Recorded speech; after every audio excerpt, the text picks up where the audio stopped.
Hey dudes, CI here. So it's been a while since I did a top five list. Let's do one. Top five trees. This is my personal list. I feel like not many people have a top five list of trees because they don't think about trees very often. It's just trees are out there in the world, but they just don't think about them enough to have favorites. Well, I do, actually. I have favorite trees, and I'm going to give you my top five today. Number five, the sugar maple. The red maple is also very beautiful, but for some reason, if I had to pick, I'd say sugar maple. I love that gold color. I like the leaf, and if you're industrious enough, you can make pancake syrup from it. It's the sugar maple. It's number five. Number four, the white oak. Just like with maples, there are many oaks, and all of those oaks are good, but my favorite is the white oak. I feel like it is the classic quintessential oak. You see it out in the middle of a field, and it's so beautiful, heavenly. So the white oak, you win. You're my number one oak and my number four tree. Number three, the beech tree. Oh, the bark. I love the bark. So smooth.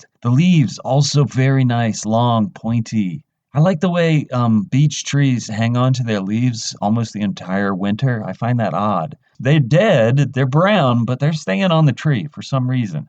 Beech tree, you're number three.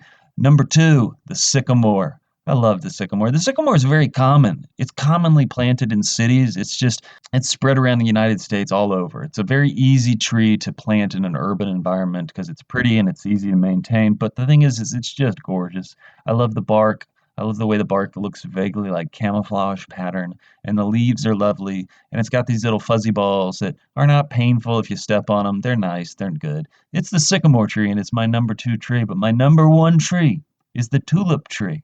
Now, there's a lot of people who call this the tulip poplar. It is not a poplar. It's part of the magnolia family, and you can tell because the flowers look a little magnolia-ish. But the tulip tree, I love how straight it is. I love how tall it is. It grows quickly. The leaves, oh my God, they look a tiny bit like tulips, but they also kind of look like cat faces, like Sylvester the cat. I love the tulip tree. It's not even an argument. It's 100% my favorite by a landslide. So there you go. There's my top five trees. I feel like a big nerd for this. Nobody cares about trees. Nobody thinks about trees, but I do. I have five that I love. What about you? Do you care about trees in any way whatsoever? Could you possibly give you a top five trees, or is this literally something you have never thought about whatsoever? And I'm a gigantic nerd for caring. I don't know, but I know that I love trees, and these are my top five. All right, dudes, that's it for me. I'll see you next week.